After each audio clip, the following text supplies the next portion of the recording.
Hello everyone. I'm looking to go quickly over the details of my project that parallel what was covered in the midterm presentation, so I can quickly get to the interview and plan the next steps. If you recall, the issue was me. I was looking to do my project on myself. I'm 10 years from early retirement. There's always talk at my work about layoffs, and either way, there will be change in the coming years. And I looked at saying that it's time for me to do something different. This slide was my joke about hanging out with VCs by failing fabulously. While that's a great way to live off your past glory, it's also very, very risky, and it's a 20-something game. This problem matters because it's about me. As the saying goes, if you don't care about your own future, who else do you expect to care? The top obstacles were all my own personal biases, being risk-averse, having no ideas, and being too busy. The big question becomes how to prepare for the next steps, minimizing the risk, the cost, and the disruption. Here you can see that assessing my skills, I've done a lot of things in an organization, being a jack of all trades, but I tend to need something that exists to improve, and these projects will all be more like creating something new.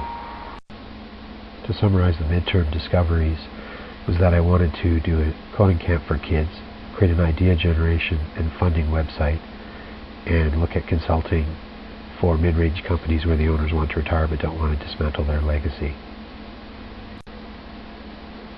So it worked out that there was a short, medium, and long-term plan, and each of those options were part of that plan. So the idea was to investigate the coding camp while planning to build the idea website that would give me the experience I needed to be able to consult when I retire. So the idea was to do a coding camp to practice creating something, and as I've noted in the past, I did this many years ago, so I'm a bit rusty, so this will be a learning experience. Where are we now? I have a friend who has an MBA in entrepreneurship who wants to go ahead with the website. I've talked to a lawyer who, of course, suggests non-disclosure agreements, and I'm looking at talking to a developer who's interested in building his own company. I've talked to a web designer who gave me some insight into the numbers. It's about 4 to 5K for a bare bones website, up to 20K if you have more database information you need at the back end. But he recommends using Squarespace, and one of my innovation courses also did, so I'm looking to play around with Squarespace to at least create an online presence. What have I done on myself here?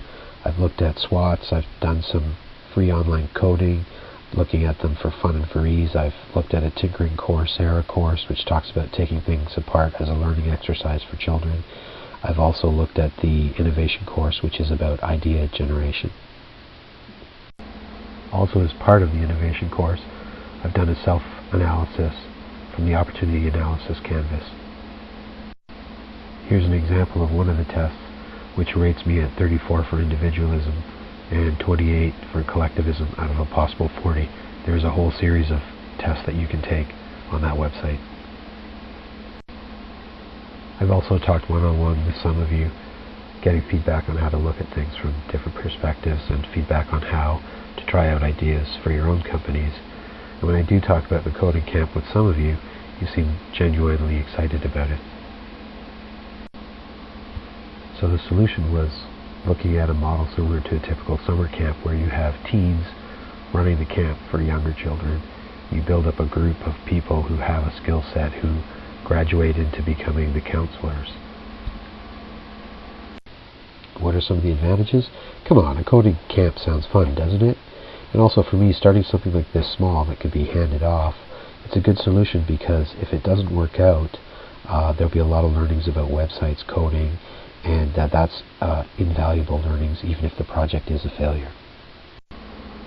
Another benefit is creating a group of like-minded people who are motivated to start something on their own and creating that kind of networking so that thinking patterns get changed and other people are working with you on making this a success. One person I interviewed started his own business communication company, and his advice was to break unmanageable parts of a project down to smaller pieces. It's the sausage theory of planning where you take the big sausage and cut it into bite-sized pieces. What he ended up doing was pointing me to his blog, the Don't Do It All at Once post, and as I've said earlier, I have the theory about blocking your way to retirement.